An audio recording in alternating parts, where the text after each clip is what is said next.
Hello ma'am. Manju ma'am आपको पढ़ाने वाली हैं प्रारंभ हिंदी में, लेकिन आज hello Manju ma'am. Hello ma'am. Hello. तो मैम मेरे ख्याल से अभी पॉलिटी रिवाइज कर रही हैं। हिस्ट्री उतनी मुश्किल है नहीं जितनी लगती है। तो विज्ञान और प्रौद्योगिकी, साइंस एंड टेक्नोलॉजी, खास करके हिंदी माध्यम के बच्चों का एक बहुत मतलब उसे एक टफ सब्जेक्ट की तरह से वो देखते हैं, लेकिन एक नरसिंह का एक रूप होता था, आधा इंसान और आधा शेर। तो ज्योग्राफी सर एक ऐसा विषय है कि ये आधा साइंस है और आधा ह्यूमैनिटी।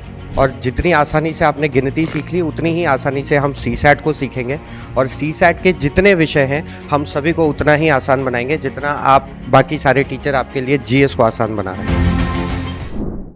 मैं हिंदी माध्यम के टीचर्स को यहाँ बुलाना चाहूँगा। तो हिंदी माध्यम के लिए जो टीचर यहाँ पे आपको हिस्ट्री पढ़ाएंगे, प्रारंभ के हिंदी माध्यम के बैच में जो आपको हिस्ट्री पढ़ाने वाले हैं, वो बच्चों के बहुत ही फेवरेट हैं।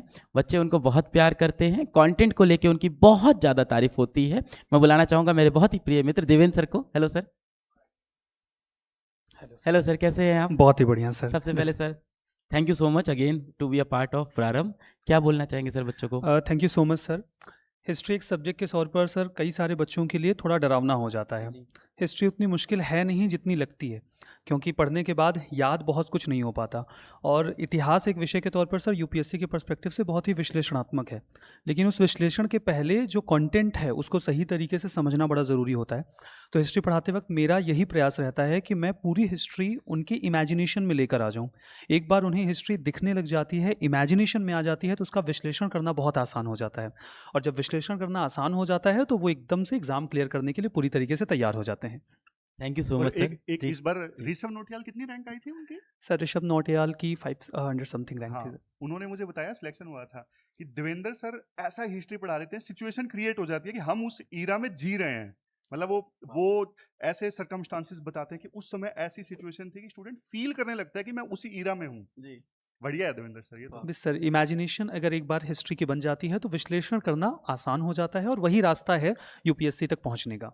मैं 2 दिन पहले एक और सेलेक्टेड कैंडिडेट्स मिला था, वो भी आपकी तारीफ कर रहे थे, वो वीडियो भी बाहर आएगा। जी सर। यही चीज़ उन्होंने सेम यही बताई थी कि मेरे को कहानी पूरी समझ में आने लगती थी, वरना हिस्ट्री में बहुत सारे फैक्ट्स रटने पड़ते हैं।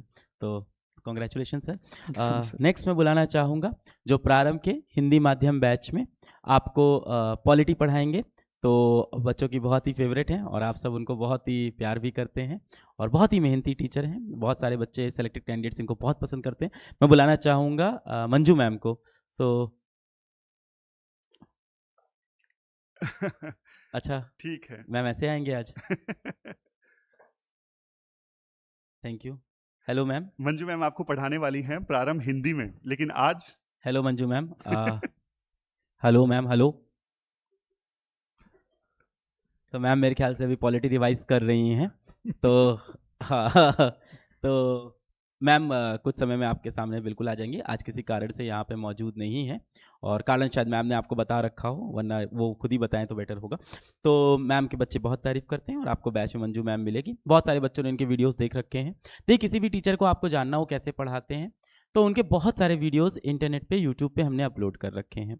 आप देवेंद्र सर हिस्ट्री करके डालेंगे, आपको बहुत सारे लेक्चर मिल जाएंगे, आपको समझ में आ जाएगा सर कैसे पढ़ाते हैं। सर मंजू मैम प्रेजेंट नहीं है, तो मंजू मैम को मैं रिप्रेजेंट कर देता हूँ जी सर, 1 मिनट बिल्कुल के लिए। बिल्कुल। मंजू मैम सर बहुत ही प्यारे तरीके से पॉलिटी पढ़ाती हैं। पॉलिटी के फैक्ट्स और उसके कॉन्सेप्ट्स का ब्लेंड बहुत मुश्किल होता है, लेकिन मैम जिस तरीके से हिस्ट्री के पॉलिटी के जो कॉन्सेप्ट्स एंड फैक्ट्स हैं उसका ब्लेंड प्रेजेंट करती हैं, वो बच्चों के लिए बहुत ही ज़्यादा ईजी हो जाता है और इसीलिए बच्चे बहुत ही पसंद करते हैं। मैं जब भी प्रारंभ की क्लासेस लेता हूँ, हर बार एक ही सवाल आता रहता है कि मंजू मैम कब आएंगी, मंजू मैम कब आएंगी। और इट्स गुड आज भी यही सवाल है, मंजू हाँ, मैम कब आएंगी? आज भी यही सवाल है। तो मंजू मैम हमारे बीच में हैं और आपके बीच में भी जल्दी ही आ जाएंगी। बहुत हार्ड वर्किंग है, मैं ये चीज़ बहुत ज़्यादा जी। अप्रिशिएट करता हूँ जब भी इनसे मिलता हूँ, बहुत ही हार्ड वर्किंग। नेक्स्ट हम बात करेंगे साइंस एंड टेक की। तो यहाँ पे प्रारंभ में हिंदी माध्यम में साइंस एंड टेक जो पढ़ाने जा रहे हैं, बहुत ही धुरंधर टीचर हमारे पास सलीम सर यहाँ पे। हेलो सर, नमस्कार। नमस्कार, great to see Hello, you here sir. Sir. Sir बस साइंस एंड टेक्नोलॉजी का मामला ये रहता है कि खासकर हिंदी माध्यम के बच्चों का कि विज्ञान और प्रौद्योगिकी कैसे तैयार करें। ये आप ले लो। बहुत सारे हो गए। जी। तो विज्ञान और प्रौद्योगिकी, साइंस एंड टेक्नोलॉजी, खास करके हिंदी माध्यम के बच्चों का एक बहुत मतलब उसे एक टफ सब्जेक्ट की तरह से वो देखते हैं, लेकिन मेरी पूरी कोशिश ये रहती है कि बिल्कुल आधार से, बिल्कुल बेसिक से उनको पढ़ाऊं। बिल्कुल अगर वो उन्होंने कभी विज्ञान और प्रौद्योगिकी को पढ़ा हो, नहीं पढ़ा हो, उससे कोई मतलब नहीं है। बस उनको इंटरेस्ट लाना उसके अंदर, सबसे पहला मेरा काम आधार बनाना, और फिर आधार के ऊपर करंट अफेयर और करंट अफेयर के साथ रिलेट करके, क्योंकि ज़्यादातर जो क्वेश्चंस यूपीएससी में पूछे जा रहे हैं साइंस एंड टेक्नोलॉजी में, वो करंट अफेयर से रिलेट करके। तो पहले बेसिक्स क्लियर करना, फिर टेक्नोलॉजी पढ़ाना, और फिर उसके बाद करंट अफेयर से रिलेट कर देना, जिससे कि बच्चा एक कंप्लीट तरीके से तैयार हो सके। तो जो भी क्वेश्चंस साइंस एंड टेक्नोलॉजी में पूछे जाते हैं हमारे यूपीएससी में, मुझे लगता है कि एक भी क्वेश्चन ऐसा नहीं होगा जो कि पढ़ाया हुआ हमारी क्लासेस से नहीं आता अरे होगा, और सर। ऐसा रिकॉर्ड रहा है पिछले जी सालों में। जी सर। तो कोशिश सर यही रहती है कि बच्चों को बिल्कुल जीरो से हीरो बनाने की कोशिश हमेशा रहती सर है, बिल्कुल आपके साथ और यही बिल्कुल आगे भी बनेंगे। कोशिश रहेगी। जी सर। सर आपसे और सारी बातें करेंगे। नेक्स्ट में बुलाना चाहूंगा आप सबके लिए प्रारंभ बैच में इस बार हिंदी माध्यम में जो शिक्षक आपको ज्योग्राफी पढ़ाएंगे, बहुत ही बेहतरीन टीचर, आपके बहुत ही चहेते नवीन सर यहाँ पे हैं। हेलो सर, नमस्कार।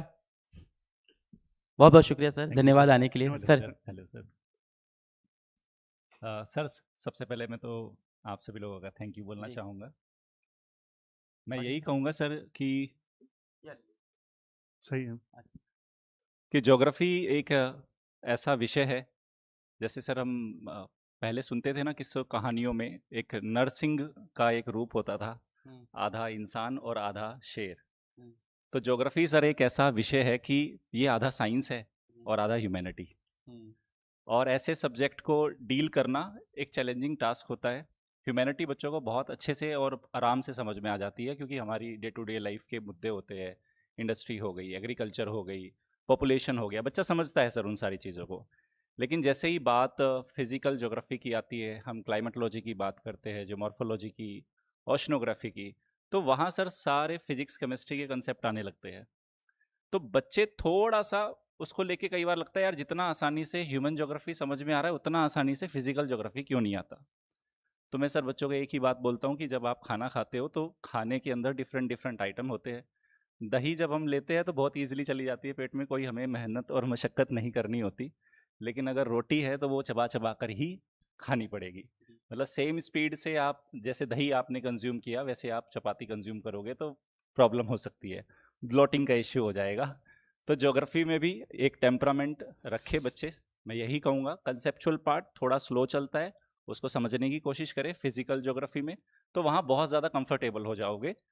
क्योंकि सर इसका एक मेन बेनिफिट ये है कि बाकी सारे सब्जेक्ट में जैसे पॉलिटी है, साइंस एंड टेक्नोलॉजी है, करंट अफेयर में यूपीएससी काफ़ी वहाँ पे मशक्क़त या परेशानी पैदा कर देता है। लेकिन ज्योग्राफी जो कोर है वहाँ पे वो कंसेप्ट बेस्ड है सर, साइंस है। तो 10 क्वेश्चन आ रहे हैं तो 8 क्वेश्चन उन कंसेप्ट पे बेस है। तो ये बहुत स्ट्रॉन्ग सब्जेक्ट है। जी सर, हम लोग थोड़ा इसमें सा और डिटेल में बात हाँ, करेंगे। पेशेंस मैं के और साथ टीचर्स ही को यहाँ डील पे एक बार करें बुलाता इसको। हूँ। अभी हम लोग और डिटेल में सर आपके अच्छा, सब्जेक्ट पे जी सर, डिटेल में बिल्कुल। जाएंगे। जी सर। नेक्स्ट मैं बुलाता हूँ प्रारंभ बैच के अंदर हिंदी माध्यम में जो आपको सीसैट की क्लासेस लेंगे, आप सबके फेवरेट, हम सबके भी चहेते अभय सर यहाँ पे मौजूद हैं। हेलो सर, नमस्कार। कैसे हैं सर आप? बढ़िया सर। सर कुछ चंद शब्द आप बोलें। मैं बच्चों से यही कहना चाहूँगा कि अक्सर बच्चे ये कहते हैं कि सीसैट को लेके हमें डर लगता है, हमारे अंदर एक फियर है। तो मैं बच्चों से यही कहना चाहूँगा कि सीसैट को लेके डरने की कोई ज़रूरत नहीं है। मैं ये बात अक्सर क्लास में भी कहता हूँ सर, और इस माध्यम से भी कहना चाहता हूँ कि जब शिक्षा के साथ पहली बार आपका परिचय कराया गया था तो सबसे पहली चीज़ आपको गिनती सिखाई गई थी, और जितनी आसानी से आपने गिनती सीख ली उतनी ही आसानी से हम सीसैट को सीखेंगे, और सीसैट के जितने विषय हैं हम सभी को उतना ही आसान बनाएंगे जितना आप बाकी सारे टीचर आपके लिए जीएस को आसान बना रहे हैं। जी सर, शुक्रिया। और डिटेल में बात करेंगे सब्जेक्ट में। इकोनॉमी के लिए हम शिक्षक ढूंढ रहे हैं, अगर आपको भी कोई लगे तो आप कमेंट करके बता सकते हैं, वरना अगले 4-5 दिन में हम एक शिक्षक इकोनॉमी के लिए हिंदी माध्यम में भी प्रारंभ का आपको बता देंगे। अदरवाइज आप कमेंट करके हमें बता सकते हैं।